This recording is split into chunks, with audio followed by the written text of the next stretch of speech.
Gracias por escuchar los podcasts de Radio Nacional. Acceda a todos los programas en rtv.es/a la carta. Espacio en Blanco. En Radio Nacional de España, con Miguel Blanco. 3 y 6, 2 y 6 en las Islas Canarias. Regresamos, segunda hora del Espacio en Blanco, con los saludos para todos los que seguís ahí en directo en Radio 1 y Radio 5. A esta hora, 3 y 6, 2 y 6 en las Islas Canarias. Saludos a todos los que en más de 100 países de todo el mundo escucháis la radio online, sobre todo en Latinoamérica, que a estas horas son las 6 o las 7 por ahí. Saludos a todos los que nos descargáis en el podcast, haciendo que seamos uno de los programas descargados más de toda la radio, según dicen. Es un placer seguir aquí. Hay muchos temas esperando, pero todavía tenemos que contaros algunas cosas de las cuevas. Y nuestro teléfono está en marcha, 900-137-137, llamada gratuita, y no os perdáis la segunda parte con Cuevas, David Cuevas, nuestro compañero, que nos trae un tema interesante. Pero antes, ahí vamos.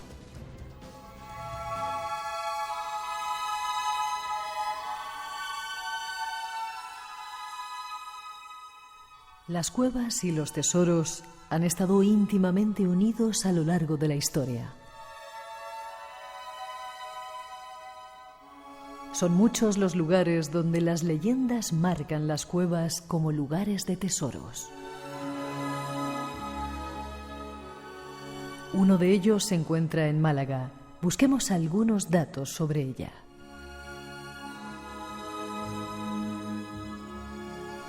La Cueva del Tesoro, antiguamente Cueva del Higuerón, es una de las 3 únicas cuevas de origen submarino que se conocen en el mundo y la única en Europa. Está situada en el municipio de Rincón de la Victoria, a unos 15 kilómetros de la ciudad de Málaga. Se encuentra excavada en un promontorio de naturaleza caliza, formando un acantilado a orillas del mar Mediterráneo. Su nombre procede de una leyenda sobre un tesoro de la realeza almorávide que fue encontrado, según se cuenta, en el interior de la cavidad. Nuestro compañero José Manuel Frías nos da más datos. La zona comprendida entre el Rincón de la Victoria y la Cala del Moral, en la Sarquía malagueña, está compuesta por una serie de acantilados erosionados por los efectos marinos y climáticos. Por aquellos lares podemos encontrar decenas de cuevas y abrigos que fueron el hábitat natural para el desarrollo de la vida humana en la prehistoria, permitiendo el cobijo y la defensa del hombre primitivo. De entre todos esos enclaves de la Costa del Sol, destaca con luz propia la conocida como Cueva del Higuerón o Cueva del Tesoro, uno de los puntos turísticos acondicionados para el visitante más atrayentes de la provincia. Por su interior han pasado diversas civilizaciones, neolíticas, paleolíticas y fenicias. Además de contar con numerosas pinturas rupestres, en sus grutas han aparecido cerámicas y objetos de siles, como hachas y puntas de flecha. En definitiva, una hilera de más de 800 metros de galerías y lagos donde fluctúa el misterio. Tesoros ocultos, fantasmas errantes y dioses mitológicos parecen convivir en el interior de esta fascinante Cueva del Tesoro. Sigamos nuestra búsqueda por cuevas y tesoros. No solamente hay muertos, la necrofobia ha despertado mucho interés, tenemos que hablar de ello. Sí. Hay muertos en las cuevas o gigantes, sino que también las cuevas, o por lo menos tú así lo reflejas en tu libro, están íntimamente unidas a algunos tesoros. Sí. Cuevas y tesoros. Pero déjame antes que te haga una pregunta que nos ha llegado. Dice que ¿por qué se suele decir que las pinturas rupestres están hechas por hombres que solían estar de caza y no por las mujeres que eran teóricamente las que estaban en las cuevas?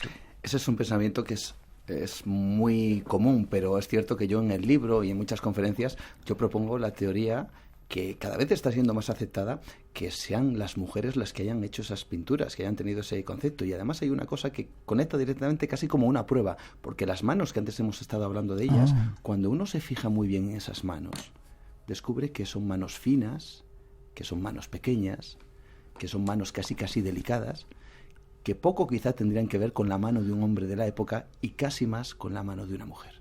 Bueno, ahí está la respuesta. Pregunto también si conoces las cuevas del Torcal. Las cuevas, no conozco las cuevas del Torcal. Vale. Vamos a las cuevas del Tesoro. Esta tiene que ver con esa que hablábamos de Málaga, que decía nuestro compañero Juan Manuel Frías. Juan Manuel Frías, sí. Bueno, es una más, ¿no?, de las cuevas del Tesoro, que están asociadas precisamente a la desbandada que tuvieron que hacer los moros y los moriscos cuando fueron expulsados tras la Reconquista, ¿no?, hace ya bastantes siglos. Estamos hablando de que esa desbandada produjo además que hubiera la creencia de que los moros se iban, y obviamente se iban con sus pertenencias, y hubo la creencia de que esas pertenencias tenían un increíble valor. Tanto llegó el punto en que hay muchos lugares en España, seguramente que muchos de nuestros oyentes tengan cerca o conozcan alguna cueva que le llamen la cueva del moro o la cueva de los moros, precisamente por esa creencia de que pasó por ahí un moro, se llevó sus pertenencias y las dejó escondidas en alguna oquedad o en alguna caverna para que nadie las recogiera, ¿no? Pues la cueva de Málaga, la cueva del Tesoro, tiene esa y otras leyendas. Lo que pasa es que aquí hay una historia muy negra, una historia que no se quiere contar, pero que yo cuento.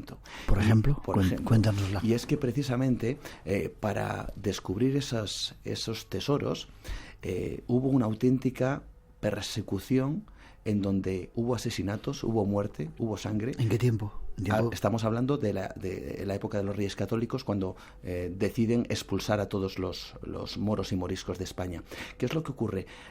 Hubo una propaganda más parecida a lo que se haría en el entorno nazi, pero en España, porque empezaron a ver lo que se llamaban autores antimoriscos que decidieron que los moros estaban asociados al diablo, y que el diablo, por supuesto, está asociado a la tierra, a las cuevas, cómo no, y que allí utilizaban y sacaban el oro, un oro vil, un oro que alimentaba la sed no voy a decir de venganza, que eso también lo hubo, pero sí una sed de avaricia por parte de la cristiandad, ¿no? De hecho, a día de hoy nos ha llegado que el oro es el vil metal precisamente por esa creencia, ¿no? Pero fíjate hasta qué punto llegó, que hubo verdaderos asesinatos en donde se creía, los autores antimoriscos decían que los moros se tragaban el oro, se tragaban las piedras preciosas, y la gente se lo creyó a pies juntillas. Imagínate lo que llegó a ocurrir. A ciertos moros les abrían en canal y les miraban entre las tripas para ver si de verdad se habían comido el oro. Y a partir de ahí llega una frase que ha llegado a nuestros días, que parece simpática, que nos parece, bueno, pues eso, ¿no? Simpática, ¿no? Pero que tiene un trasfondo muy oscuro y terrible. Y es que, ¿cuántas veces hemos oído eso de el oro que cagó el moro? Y es que viene de ahí. Abrían a los moros, les miraban entre las tripas, claro, no encontraban oro, encontraban heces.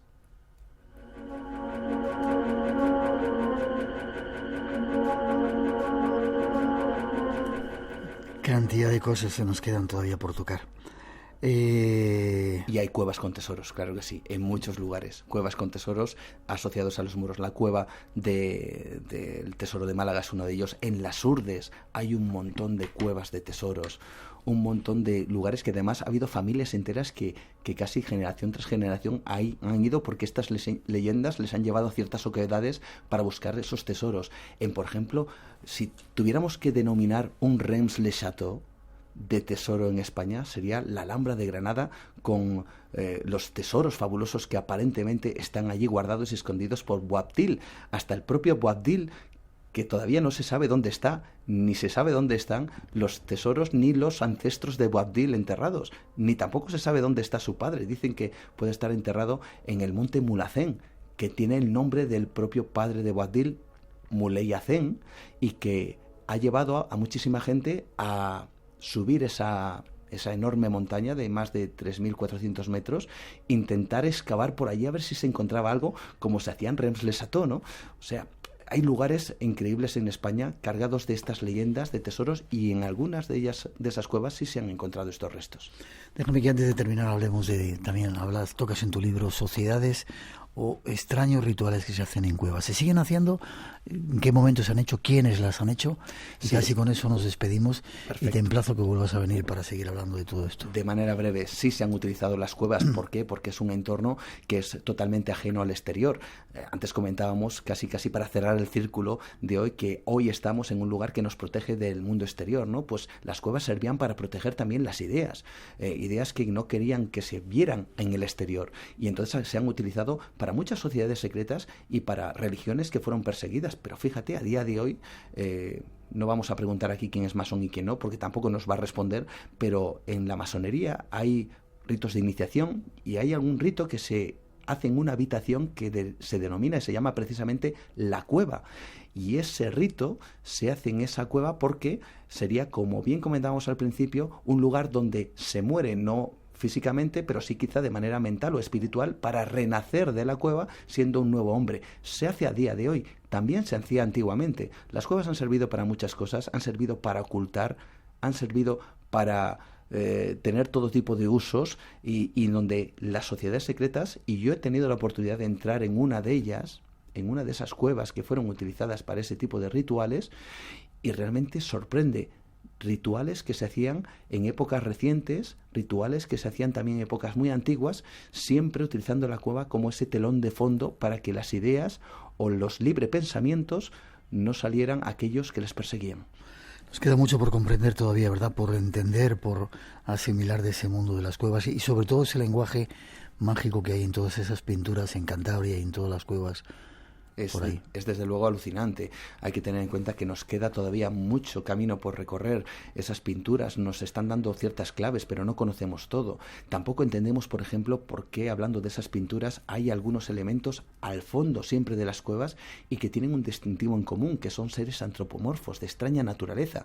Fíjate, cuando pensamos en los bisontes de Altamira, vemos claramente que es un bisonte y lo dibujan perfectamente con cada crin, casi cada punta de pelo, pero cuando vamos al fondo de las cuevas nos encontramos con seres con cabezas desproporcionadas, con extremidades totalmente alargadas, y todos ellos, en la mayoría de las cuevas, y es otro punto en común en diferentes partes del mundo, las encontramos en lo que se denomina actitud orante, es decir, con los brazos mirando hacia el cielo. Dicen los expertos, y aquí también se pone de acuerdo, y no lo digo yo, lo dice la ciencia, que esos figuras antropomorfas estaban al fondo de la cueva porque querían esconderlas, porque les daba verdadero miedo. Y vuelvo al inicio de si pintaban lo que veían, qué clase de figuras o criaturas eran esas que les daban tanto miedo.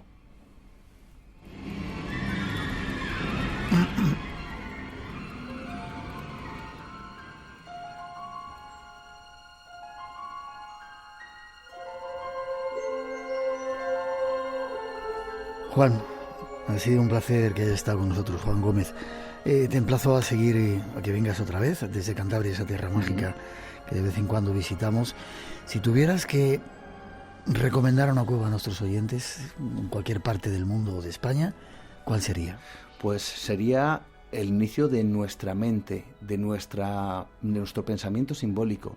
Sería precisamente esa cueva, la cueva del castillo, la que vio amanecer la inteligencia o ese primer arte de nuestra especie. Pero ya que sí, quizá para rematar esta historia, hace bien poquito la NASA publicaba una fotografía que no está hecha en la Tierra, está hecha en la Luna. Es de una cueva en la Luna que tiene unos 50 kilómetros aproximadamente. ¿Cueva en la Luna? Una cueva. Hay muchas cuevas en la Luna y se han fotografiado muchas. Y fíjate, apuntaban la posibilidad de que esa y otras cuevas en la Luna fueran el lugar de refugio para nuestras posibles aventuras más allá del sistema solar, porque nos protegería sobre todo de la radiación solar, ¿no?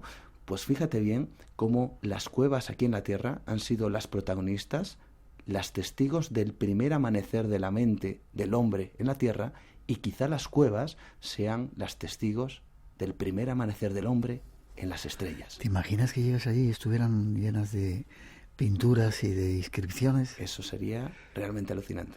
Forma de contacto contigo, Juan. Pues a través de Facebook, a través de mi perfil Juan Gómez Ruiz, a través también del programa que hacemos en podcast, Nueva Dimensión Cantabria en este caso, y a través de Twitter, @Nueva de Radio, y ahí estamos, contactando con todos y haciendo que estemos donde estemos, fíjate, seamos de donde seamos, tengamos la creencia que tengamos, la religión o las ideas que tengamos, incluso políticas, da igual, todos esta noche sabemos dónde vamos a dormir. En una cueva. Qué bien, dormir en la cueva. Gracias, ha sido un placer que hayas estado aquí, ha sido un placer, Boy 2. Espero encontraros en Cantabria y que volváis al programa y espero que hayáis disfrutado. Será un placer. Antes de terminar, un pequeño fragmento, enseguida viene nuestro compañero David Cuevas, un pequeño fragmento de películas también e informaciones y seguimos. Hay otra cosa que quiero mostraros, Majestad. Los hijos del bosque hicieron esto. ¿Cuándo? Hace ya mucho tiempo. Estuvieron aquí, donde nos encontramos, antes de que hubiera Targaryen o Stark o Lannister. Puede que antes de que hubiera hombres. No. Estuvieron juntos. Los hijos y los primeros hombres. ¿Qué hacían? ¿Luchar entre sí? Luchaban juntos contra el enemigo común. A pesar de sus diferencias, a pesar de todas sus sospechas. Juntos. Espacio en Blanco. El lugar donde habita el misterio. Con Miguel Blanco, en Radio Nacional de España. La leyenda continúa.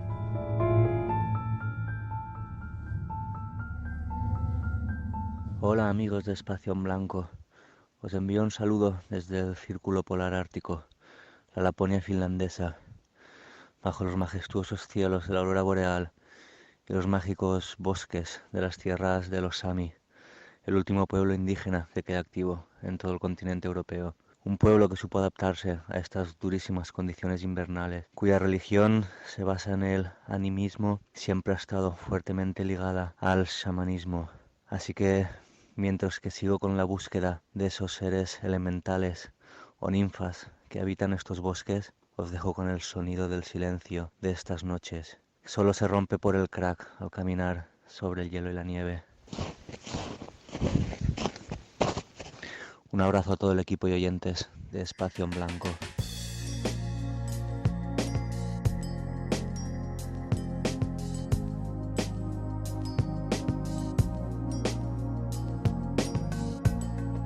Momento para dar informaciones de actividades que se desarrollan en nuestro país. Nos vamos hasta el sur, hasta Granada, Motril, en Granada. Allí está esperando nuestro siguiente invitado, Alberto Miguel Santiago. Buenas noches, Alberto. Buenas noches, Miguel. Buenas noches a todos los radio oyentes, a todo el equipo. ¿Qué tal? 3 nombres, ¿cómo se te llama? Miguel, Santiago, Alberto, el hombre de los 3 nombres eres, ¿no? Alberto Miguel Santiago. Vale. ¿Llevas mucho tiempo metido en estas cosas del misterio, Alberto? Pues llevo desde los 14 añitos, 13, 14 añitos, haciendo... ¿Y cuántos tienes ahora? Pues tengo 44. Wow, sí, llevas unos cuantos años. Sí, digamos como un guerrero solitario durante muchísimos años, hasta que hace bastantes años, unos pocos años también, en 2011, pues de una forma pues pensada y sopesada, pues una idea que venía de esa época hasta hace 3 años, digamos de alguna forma, hace 3 años creamos una idea bastante bonita y solidaria como es Asociación Costa Insólita, Motril, Grupo de Investigación Paranormal y Ufológica. Qué bien. Y dime, ¿por qué tiene Motril que hay tanto interés por el misterio? Se hacen otros congresos, a veces estaba ahí en la universidad dando un curso de esos de verano, mucho interés por el misterio en la gente, ¿no?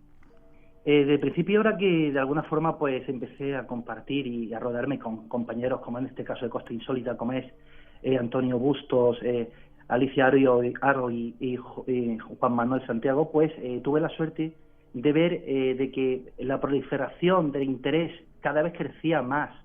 La gente se interesaba cada vez más por temas como la ufología, casas encantadas, psicofonías, entre tantos temas de ese gran árbol y con miles de ramales que tiene el mundo del misterio. Y por supuesto, hay un gran seguimiento a través de las ponencias que nosotros, por ejemplo, en nuestro caso realizamos, que no solamente lo que hacemos, sino que también hacemos investigaciones de corte parapsicológico con innumerables lugares que hay por aquí, por la costa tropical, Motril y cercanía. Y por supuesto, eso es acertado. Mucha gente que viene incluso de fuera, mucha afición, mucho interés y mucha entrega de la gente para colaborar porque nuestros eventos son al 100% benéficos, por el que tenemos un acercamiento total y un, digamos, por así decirlo, continua colaboración con Banco de Alimentos. Bien, déjame que pongamos un poquito de música, damos información del próximo día 13 de abril, atentos. Ese día, dentro de muy poquitos días, llega el Dragón, las tertulias del Dragón para hablar de ovnis, encuentros cercanos con lo increíble, y gran parte son compañeros nuestros, ¿verdad, Alberto? Por supuesto, Jesús Ortega ya lo conocéis, director y presentador del Dragón Invisible, David Cuevas. Compañero de Espacio en Blanco, tanto Jesús como David Cuevas. Exactamente, así como también periodista él, Lourdes Gómez también periodista. Compañera nuestra que también nos trae de vez en cuando algunos temas interesantes, sí. Efectivamente, entonces un gran tridente para compartir esa mágica noche de viernes 13, ojo, viernes 13 de abril a las 20 horas, en la Casa de la Condesa de Torre Isabel, uno de los recintos maravillosos, también con misterio, de la ciudad de Motril y de toda la costa de Granada.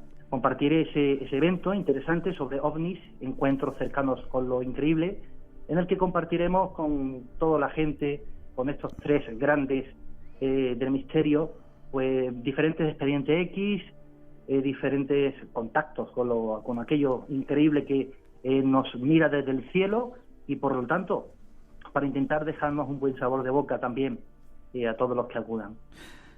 Ya me gustaría a mí estar ahí. 13 de abril, viernes 13 de abril a las 20 horas, el lugar la Casa de la Condesa Torre Isabel, entrada gratuita, pero hay que llevar al menos 1 kilo de alimentos no perecederos que se van a destinar al Banco de Alimentos de Motril, ¿verdad?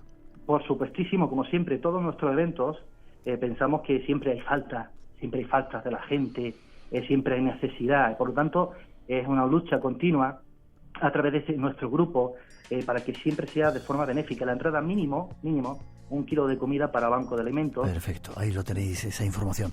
Forma de contacto, tenéis un Face, y que se den prisa, o por lo menos que lleguen temprano, porque no hay mucho espacio y eso se llena enseguida, ¿verdad? Dime el Face para que tengan más información, por favor. Simplemente, poner Costa Insólita. Perfecto. Alberto, ha sido un placer que hayas estado en el programa. Enhorabuena, mucho éxito, seguimos en contacto. Un placer es para nosotros. Buenas noches a todos. Un abrazo fuerte, hasta ahorita. Gracias. Una de noticias. Una decisión con la que la institución se alinea con los acuerdos. Una de teatro. El director de escena polaco, afincado en Madrid. Una con amigos. ¿Te traigo una cerveza? Te va a gustar. Es que esa tuya no sé si me gusta, Una de deportes. Capítulo 1 de la jornada 15 en Primera División. Escoge la tuya, porque cualquier hora es hora de Radio Nacional de España. Espacio en Blanco.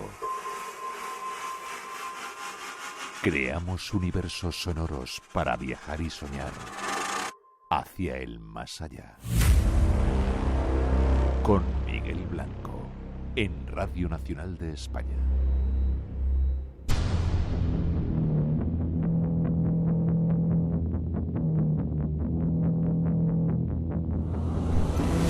Tres y 29, 2 y 29 en las Islas Canarias, y de cuevas a cuevas.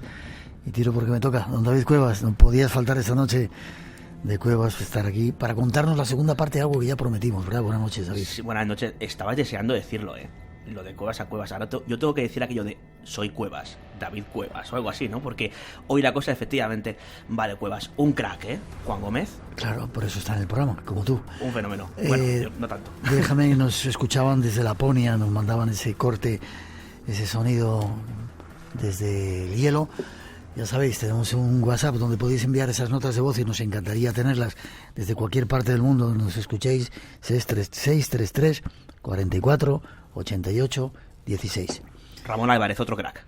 Había otro crack, sí señor. Hay buena cosa de él. Habíamos anunciado que íbamos a hablar de esa segunda parte de una extraña historia de humanoides, quizá el relato más misterioso que hayamos podido escuchar acerca de estas entidades. Vete a saber quiénes son, de dónde vienen y qué hacen.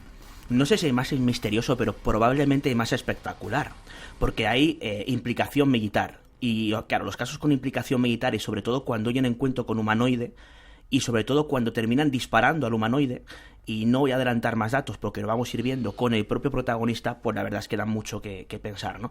Fecha mítica, histórica, en lo que respecta a la ufología nacional. 12 de noviembre de 1976. base de Talavera la Real. Esto está pues afincado en Extremadura. Y nos encontramos con un caso con varios testigos, y nosotros, cuando hablo de nosotros me refiero a gran parte del equipo de colaboradores de Espacio en Blanco, pues Lourdes Gómez, Jesús Ortega y un servidor, también nos acompañaba José Antonio Caravaca. Tuvimos la suerte de poder localizar y hablar muchos años después con José Manuel Trejo, que era uno de los protagonistas de aquella historia. ¿Y estaba haciendo la mili allí o estaba...? Sí, efectivamente, ellos estaban haciendo pues servicio militar.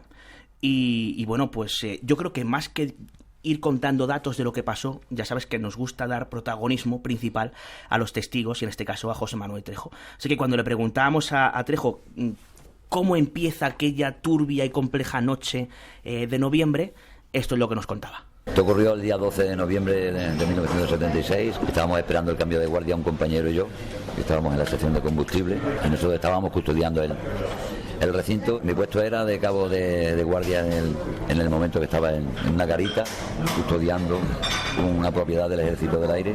Estábamos esperando el relevo, nos relevaban a las 2 de la mañana y esto eran las 2 menos cuarto aproximadamente, y entonces pues empezamos a oír unos ruidos en el aire, como si alguien te chistea o te silba o algo así. Y bueno, aquello pasó, y luego después, inmediatamente a los 15 segundos aproximadamente, hubo una explosión de luz blanca, violeta, que las hojas de los eucaliptos parecían lilas. Aparte del impacto que nos dio, que nos quedamos petrificados, la luz era preciosa. Iluminó todo, como si enciendes una bombilla y la apagas y la recoges. Y eso duró 4 o 5 segundos esa explosión. Lo que tardó en abrirse y desaparecer. Hay que decir que está grabado en un ambiente, un bar, ¿no es? Una cafetería, sí. En ocasiones, cuando entrevistamos a los testigos, son ellos los que deciden el lugar y no nosotros, ¿no? Y bueno, hay que respetarlo, evidentemente, ¿no?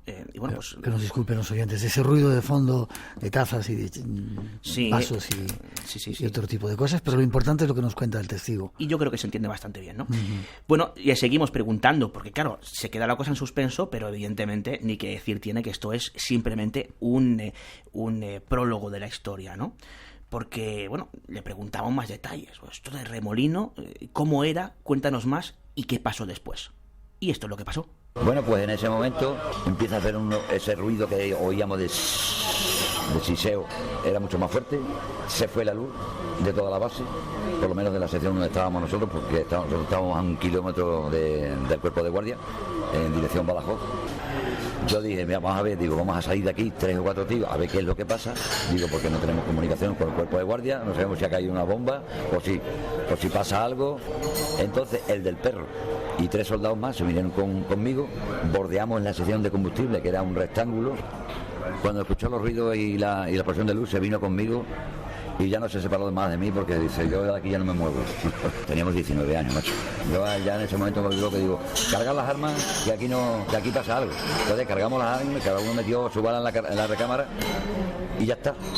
Pero cuando termina el remolino de aire, es que nos encontramos de frente, entre el primer albo y la pared, había una figura de 2,90 metros aproximadamente, de altura, de 2,90 metros, pues cerca de 3 metros.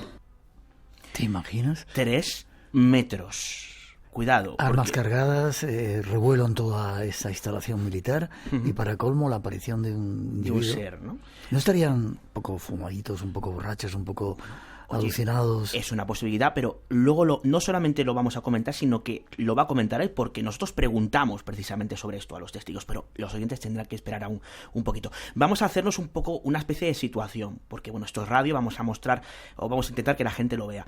Digamos que había 3 soldados dispuestos de forma que había uno muy cerca de otro, y un poquito más adelante estaba nuestro protagonista, José Manuel Trejo. Esto es importante para entender. Iban con un perro también. E iban con un perro llamado Feroz, efectivamente. Luego íbamos a comentarlo al respecto también, porque el perro también es protagonista.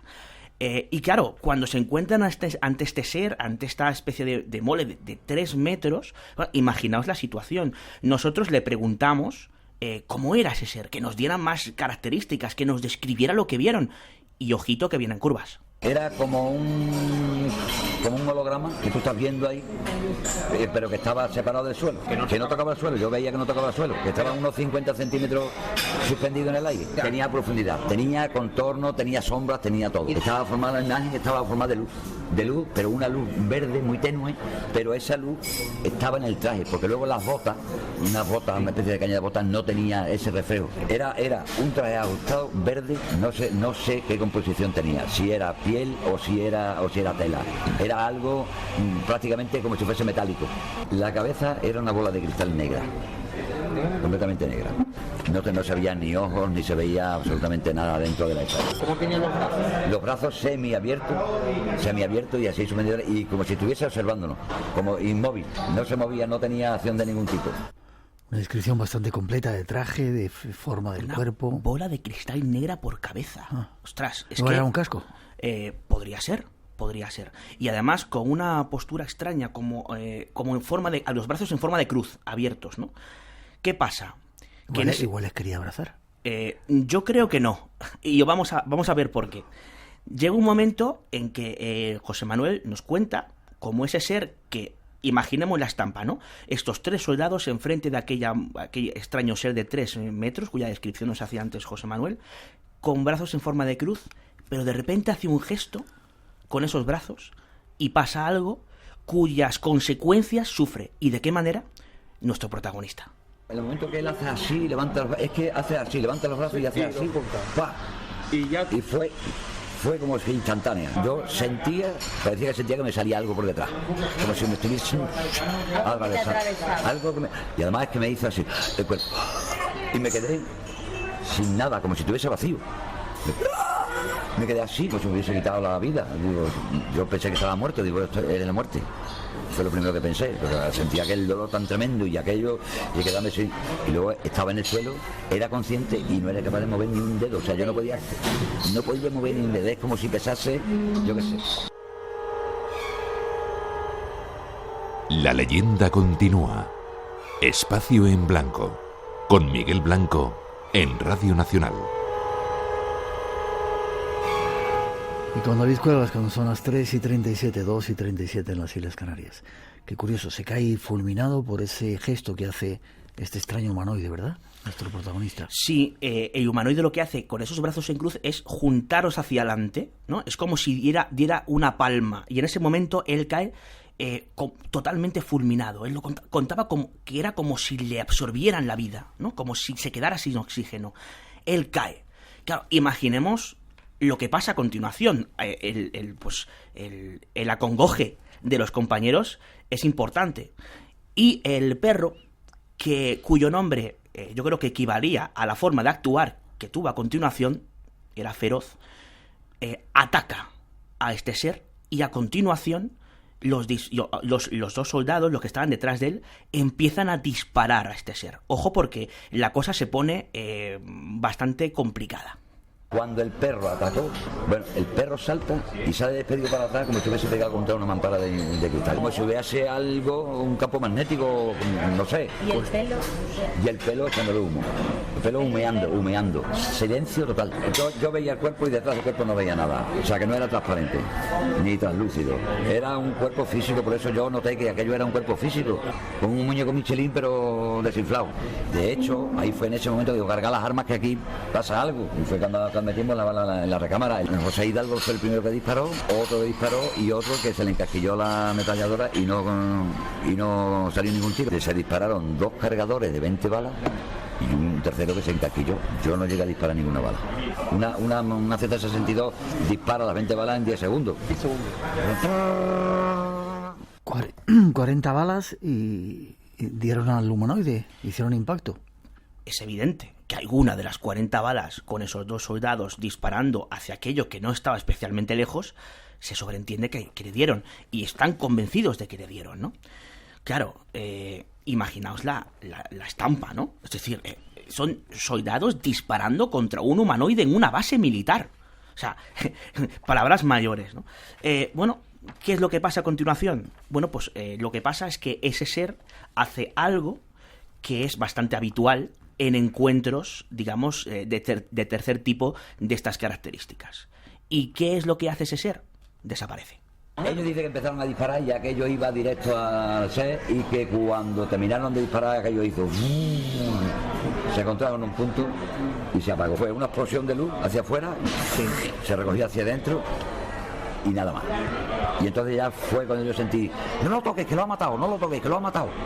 Yo me di cuenta de que ellos ya estaban tranquilos con respecto a aquello, que ya además que se preocupaban de mí. ¿De mí? Bueno, pues a partir de ahí me empezaron a levantar del suelo, vomité. Yo he pensado dos cosas, puede ser una proyección tridimensional, que he pensado en esa posibilidad. ¿Pero de qué? De algo extraterrestre, porque la tecnología nuestra no nos da para eso. O sea, yo hoy todavía no he visto a los militares con un campo magnético que les proteja de las balas, ni lo proteja del ataque de un animal, ni ese tipo de tecnología y esa suspensión en el suelo sin hacer ningún tipo de ruido. O una persona física que ha bajado de un aparato, que es la explosión de luz que hemos visto nosotros, cuando el aparato se ha posado donde sea. Él tenía claro que, bueno, por lo menos su hipótesis de que era algo extraterrestre o venido de más allá, ¿no? Sí, es la conclusión a la que él llega a posteriori, después de reflexionar mucho sobre una historia que no os quepa ninguna duda, a los blanquitos que nos están escuchando, les cambió totalmente la vida. Supongo. A él, a José Hidalgo y a su compañero, ¿no? Déjame que te pregunte, este es uno de los muchos casos. Ha habido más casos de humanoides en España, ¿verdad?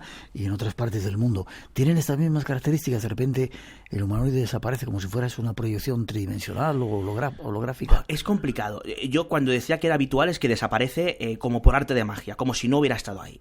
Eso puede tener algún tipo de similitud con un holograma, es posible, pero ya hemos comentado en varias ocasiones aquí en Espacio en Blanco, en estos casos que voy trayendo con testigos, cómo en función de lo que ven cada uno de ellos se comporta de una forma diferente. En ocasiones parece que, tal y como nos contaba José Manuel, él le da la impresión de que era una suerte de holograma, porque era como si hasta cierto punto fuera algo que pudiéramos considerar traslúcido, ¿o no?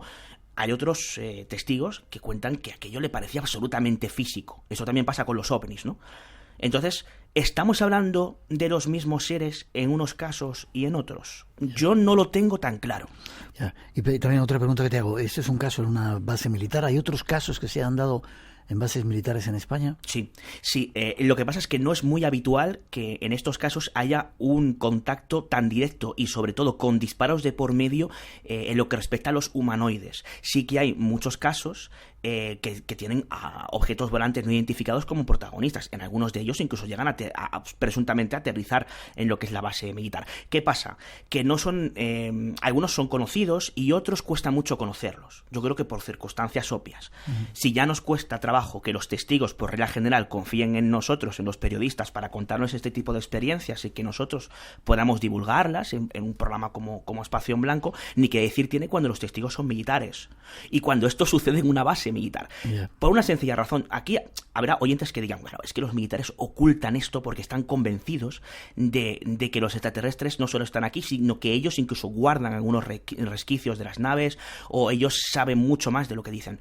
Yo no estoy muy de acuerdo. Yo creo que el problema reside en lo que respecta a no dar esa información, reside principalmente en que es me van a perdonar, digamos, el palabra, es un marrón tener que no solamente explicar esto a sus superiores, sino hacer un informe de una incidencia de este tipo. Entonces, normalmente, en alguno de los casos, según tengo constancia, o no se hace informe, o cuando se hace, evidentemente, ese informe acaba desapareciendo, porque es muy incómodo explicar como algo ha entrado en una base militar, ¿no? Tenemos más testimonios todavía de nuestro protagonista de esta historia, ¿verdad? Sí, antes tocabas una serie de puntos importantes. Fumados, ¿no? O bebidos, o alucinados. Efectivamente. Cansados a lo mejor por estar toda la noche de guardia. Y también, ¿qué pasó? Porque claro, aquí se dispararon 40 balas. Y cuando se disparan balas, quedan casquillos. ¿Qué pasó con los casquillos? Pues sobre los casquillos y sobre si podía haber algún estupefaciente de por medio, nosotros preguntamos y esto es lo que Trejo nos respondía. Me acuerdo que al día siguiente llevaron a 60 y tantos soldados a buscar los casquillos allí y no había ni un impacto, ni una bala en el árbol clavada. Habían pasado todas, buscaron por todos sitios. Tan solo había una cosa curiosa, que eran botellas de vidrio derretidas en el círculo donde estábamos nosotros. Esa fue la primera amenaza, que vamos a hacer un consejo de guerra porque aquí las cosas no están claras, vosotros habéis disparado cargadores de balas, vosotros no aparecen los casquillos, no aparecen las balas, ¿dónde están las balas? O sea, lo primero era eso, solamente decirme, esto no ha pasado. Métete en la cabeza que esto no ha pasado.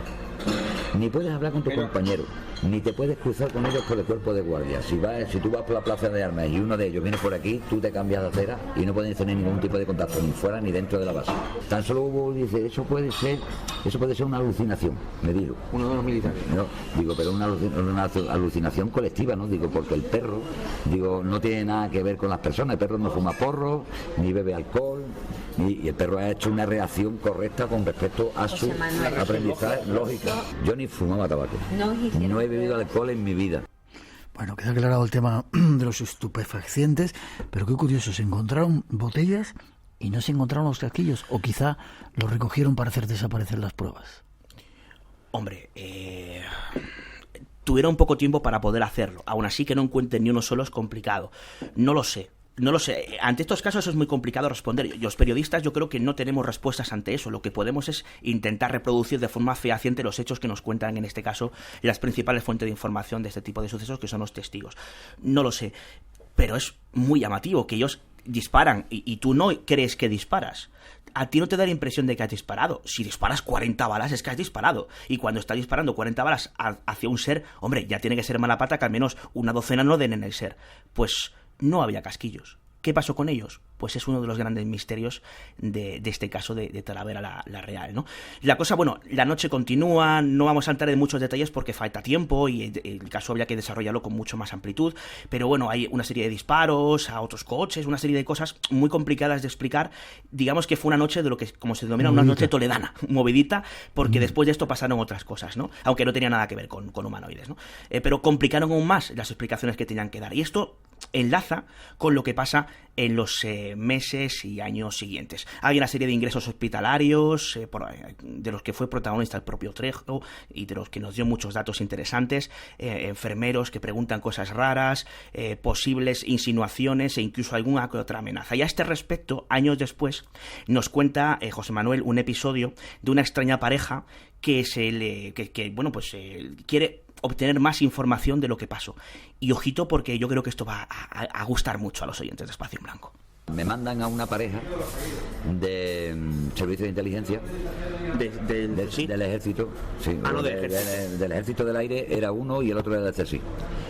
Y me vienen a decir, de una entrevista con ellos, mira, te puedes entrevistar con nosotros y tal, para arriba y para abajo. Digo, bueno, ¿quiénes sois vosotros? No, nosotros somos del ejército porque queríamos hablar contigo unas cosas y tal. La visita fue en el 85. Primero me dijeron investigadores, luego me dijeron, mira, somos del servicio de inteligencia del ejército y queríamos hablar contigo pacíficamente y tal, dice, pues, darte algunos consejos y ver y tal.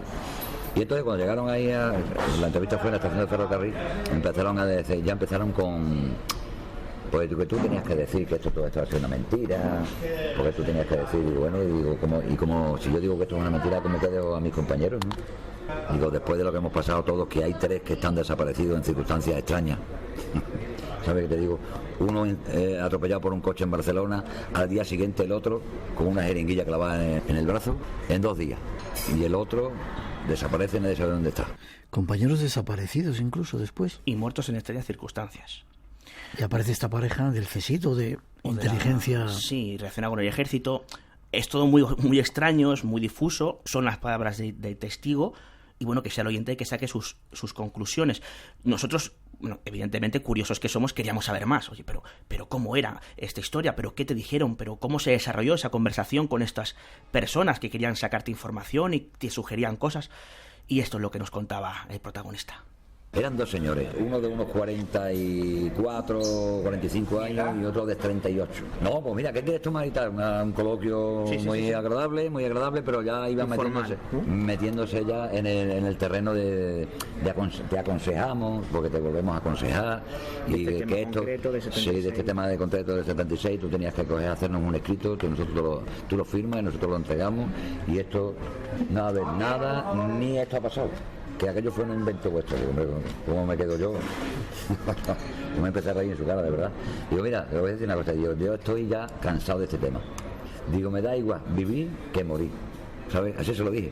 Digo, si vosotros pensáis que yo tengo que estar muerto, me vais a quitar del medio en cualquier momento. No tengo que preocuparme. Digo, todo lo que me preocupe será superfluo. Digo, así que me quedo tan tranquilo. Vosotros haced lo que tengáis que hacer y yo haré lo que tenga que hacer como ser humano. Digo, aquí se quedan ustedes, señores, y les quedé allí. Y me fui para mi casa y nunca más me volvieron a molestar. Menos mal que no le molestaron, aunque él se quedaba con la idea de que a lo mejor había una amenaza velada en toda esa visita, ¿no? Son las conclusiones a las que él llega, ¿no? Y que esa visita la recuerda muy nítidamente y que evidentemente ahí están los datos. Aquí hay muchas posibles interpretaciones al tema, en las que no podemos entrar por falta de tiempo, pero me van a permitir ser un poco egoísta y una vez más invitar a los oyentes a que sean ellos los que saquen las conclusiones pertinentes sobre este caso fascinante y que probablemente sea más espectacular en lo que respecta a encuentros de militares con humanoides en una base militar en España. Ocurrían todos en el siglo XX. ¿Ha habido algún caso últimamente desde el 2000 para acá? ¿Que tengas idea? De estas características lo desconozco, pero insisto, no creo que sea porque no se haya producido, sino porque esa información es muy complicado que salga a la luz de alguna manera, porque estamos hablando de un humanoide o un ente, o llamémoslo como queramos, desconocido. La de la procedencia no vamos a hablar porque lo desconocemos, que ha entrado en una base militar y a la que, en este caso, se ha llegado a disparar. ¿Cómo explicas eso a la opinión pública? ¿Cómo explicas que lo más sagrado que hay, que es, bueno, no solamente el espacio aéreo, sino la seguridad de las bases militares, son vulneradas por entidades desconocidas? Es muy difícil explicarlo. Y por tanto me temo que de haber casos así, que es posible que los haya, no vamos a saber nada, al menos en los próximos años.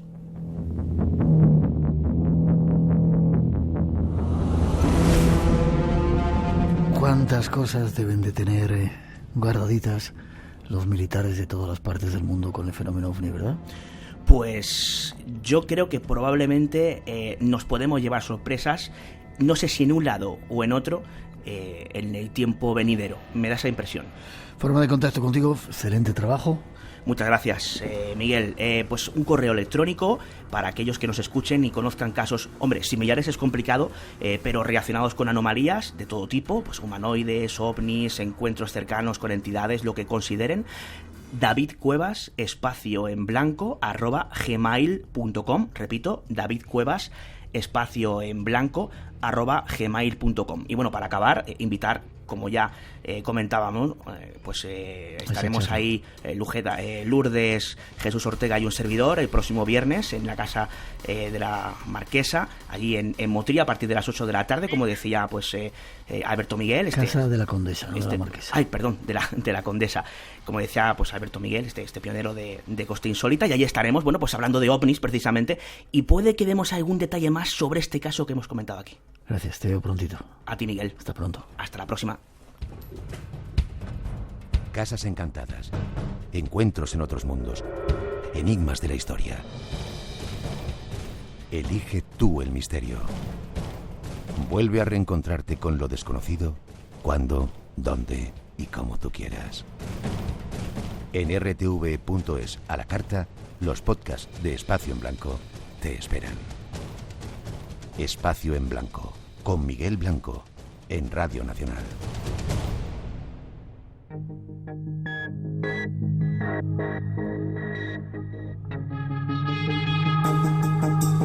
Y con Rosa Rodríguez en los últimos minutos del programa para hacer un repaso de lo que ocurre en las redes sociales y los oyentes. Buenas noches. Hola, buenas noches, Miguel. ¿Ha gustado el programa de hoy? ¿Estaban contentos? Hoy estaban encantados todos, porque además es que Juan tiene muchos seguidores allí en su tierra, en Cantabria, y nos han mandado a través de nuestro compañero Ramón Álvarez muchísimos saludos, desde La Matanza, Reondo, Ampuero, Mataporquera, San Vicente de la Barquera, Espinilla, Cabezón de la Sal, bueno... muchísimos amigos y muchísimos seguidores que tiene Juan allí en su tierra, pero nos han llamado desde muchos puntos de España y de fuera de España. Esta es la forma de comprobar esas cosas del EGM, que estará a punto de salir desde donde se nos escucha.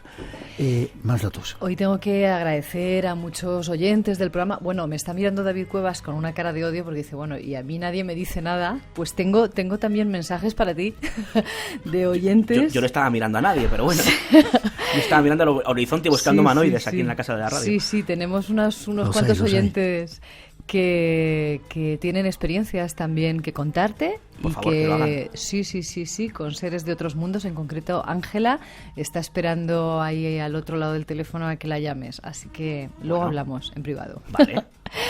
Y darle las gracias a Alba Martínez por una fotografía que nos ha mandado de un cementerio de Queens en Nueva York, y a Moncho Lezaun, que nos escribe desde Palafrugell, desde Girona, y que nos habla de una excursión que hizo por la Musara en Tarragona, donde estuvo también en una cueva a la que se la conoce como la Cueva del Silencio, y de alguna manera se ha anticipado él solo al tema que tratamos Teníamos esta hoy. noche. Sí. Perfecto. Un montón de gente que nos escucha desde diferentes partes del mundo, ¿verdad? Sí. Desde Laponia teníamos ese saludo hoy, además. Y también desde Bolivia con Luis Rodríguez, o desde Nueva Guinea, un pueblecito que está en Nicaragua y se llama Nueva Guinea. Einer Rodríguez nos escribe desde Un allí. lugar chulísimo. Muy Hemos bonito, visto las hemos fotografías. estado dando un paseo virtual por allí esta noche. Desde Monterrey, en México, nos escribe Furios Torrentino, o desde Chicago, desde Illinois, Adolfo Casablanca, Santiago Galarza desde Ecuador, Martín Malagón desde Yucaipa, California, en Estados Unidos, y podríamos seguir. Pero yo creo que ahora, antes de que nos vayamos, lo más importante es recordar que dentro de Ese muy poco nos congreso. vamos a Murcia. Perfecto. Ahí podréis vernos, podremos compartir el espacio en blanco juntos días 5 y 6 de mayo. Y Todavía quedan entraditas para ese congreso de ayuda humanitaria, o sea que si queréis ponernos en contacto hay una página web, ¿no? Hay una página web, además es una página muy accesible. Es, si no me equivoco, que nos corrija nuestra compañera, creo que es Congreso Más Allá, www.congreso Más Allá.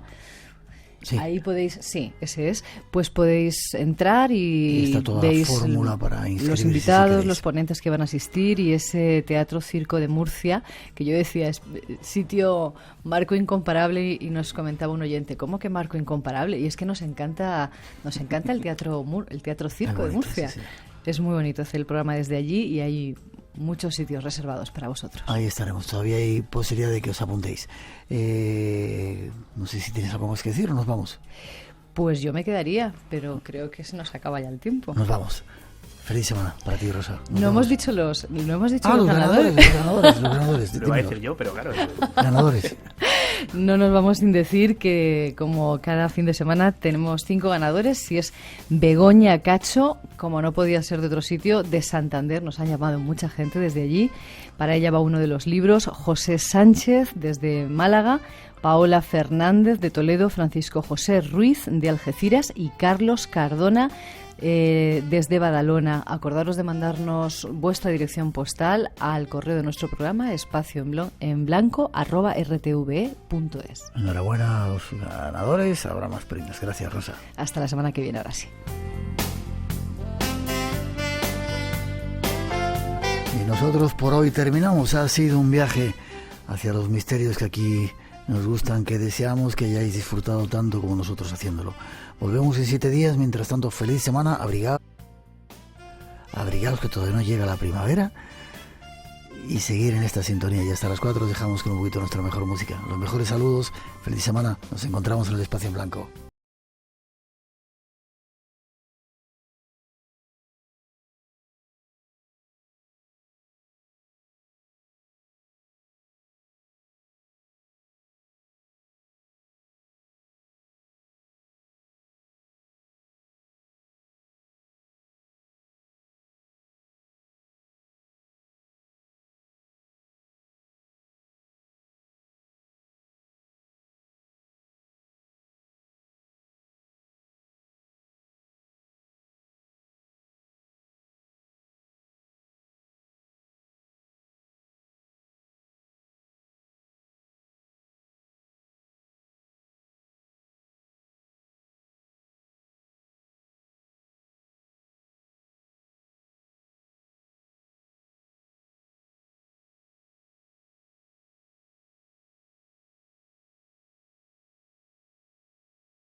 Por hoy terminamos. Recuerda que tienes una cita con el misterio. Aquí en Radio Nacional. Será dentro de 7 días en el Espacio en Blanco. Hasta entonces, feliz semana.